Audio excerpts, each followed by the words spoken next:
হরে কৃষ্ণ। আজ 25শে চৈত্র 1432 ও 9ই এপ্রিল 2026 বৃহস্পতিবার। আজ আমি ভাগবতম পাঠ করছি। ভাগবতমের চতুর্থ স্কন্দ দ্বিতীয় ভাগ 24তম অধ্যায় রুদ্রগীত কীর্তনের শ্লোক 64। হরে কৃষ্ণ কৃষ্ণ কৃষ্ণ হরে হরে, হরে রাম রাম রাম হরে হরে। শ্লোক 64। সৃষ্টং সশক্তোদমনুপ্রবিষ্টশ্চতুর্বিধং পুরোমাত্তাংশকেন অথ বিদুস্তং পুরুষং সন্তমন্তর্ভুঙ্ক্তে ঋষিকৈর্মধুসারঘং যঃ। অনুবাদ: হে ভগবান, আপনার স্বীয় শক্তির দ্বারা সৃষ্টি করার পর আপনি 4টি রূপে এই সৃষ্টিতে প্রবেশ করেন। সমস্ত জীবের অন্তঃকরণে অবস্থিত হয়ে আপনি তাদের জানেন এবং কিভাবে তারা তাদের ইন্দ্রিয় উপভোগ করছে তাও জানেন। এই জড়জগতে তথাকথিত সুখভোগ ঠিক মৌমাছির মৌচাকে সঞ্চিত মধু আস্বাদন করার মতো।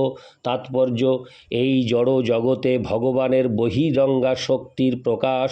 হরে কৃষ্ণ। এই জড়জগৎ ভগবানের বহিরঙ্গা শক্তির প্রকাশ।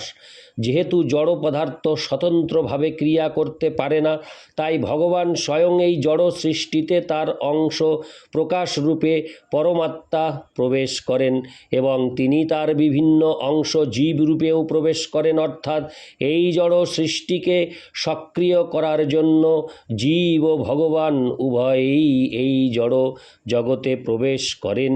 সেই সম্বন্ধে ভগবদ্ গীতায় 7 বলা হয়েছে।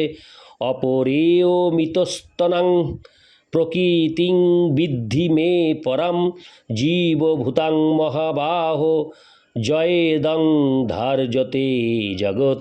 হে মহাবাহ অর্জুন, এই অপরা প্রকৃতির অতীত আমার একটি পরা প্রকৃতি রয়েছে। সমস্ত জীব সেই পরা প্রকৃতি সম্ভূত এবং তারাই এই জগৎকে ধারণ করে রয়েছে। এই জড় জগৎ যেহেতু স্বতন্ত্রভাবে সক্রিয় হতে পারে না, তাই জীবেরা 4 প্রকার শরীরে এই জড় জগতে প্রবেশ করে। এই শ্লোকে চতুর্বিধম শব্দটি তাৎপর্যপূর্ণ। এই জড় জগতে 4 প্রকার জীব রয়েছে। সেগুলি হচ্ছে জরায়ুজ, অন্তজ, সেদজ, হরে কৃষ্ণ, সেদজ ও উদ্ভিজ্জ। জীবেরা যেভাবেই এই জড় জগতে আসুক না কেন, তারা সকলেই ইন্দ্রিয় উপভোগের চেষ্টায় ব্যস্ত।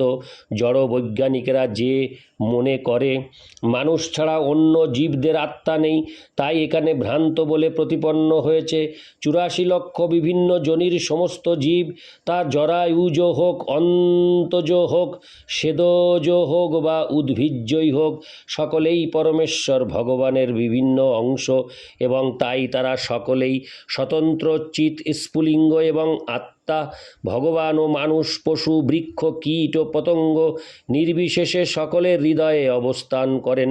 ভগবান সকলেরই হৃদয়ে বিরাজমান এবং যেহেতু সমস্ত জীবেরা এই জড় জগতে আসে তাদের ইন্দ্রিয় সুখ ভোগের বাসনা চরিতার্থ করার জন্য, তাই ভগবান জীবদের বাসনা চরিতার্থ করার ব্যাপারে পরিচালিত করেন। এইভাবে পরমাত্মা পরমেশ্বর ভগবান সকলের বাসনা সম্বন্ধে অবগত। ভগবদ্ গীতায় 15:15 সেই সম্বন্ধে বলা হয়েছে।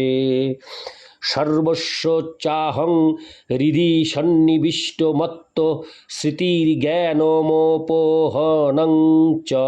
আমি সকলের হৃদয়ে অবস্থান করি এবং আমার থেকেই স্মৃতি, জ্ঞান ও বিস্মৃতি আসে।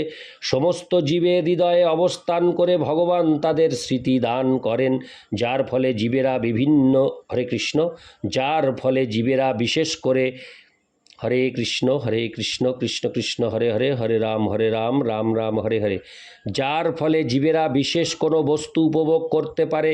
এইভাবে জীবেরা তাদের উপভোগের মধুচক্র সৃষ্টি করে এবং তারপর তা উপভোগ করে। এখানে মৌমাছিদের দৃষ্টান্তটি অত্যন্ত উপযুক্ত, কারণ মৌমাছিরা যখন মৌচাকের মধু উপভোগ করার চেষ্টা করে তখন তাদের অন্যান্য মৌমাছিদের দংশন সহ্য করতে হয়। মৌমাছি মৌমাছিরা যেহেতু মধু উপভোগ করার সময় পরস্পরকে দংশন করে, তাই তারা মধুর মিষ্টতা পূর্ণরূপে আস্বাদন করতে পারে না, কারণ সেই সঙ্গে তাদের দংশনের কষ্টও অনুভব করতে হয়। পক্ষান্তরে বলা যায় যে জীবকে এই জড় জগতে সুখ ও দুঃখ ভোগ করতে হয়,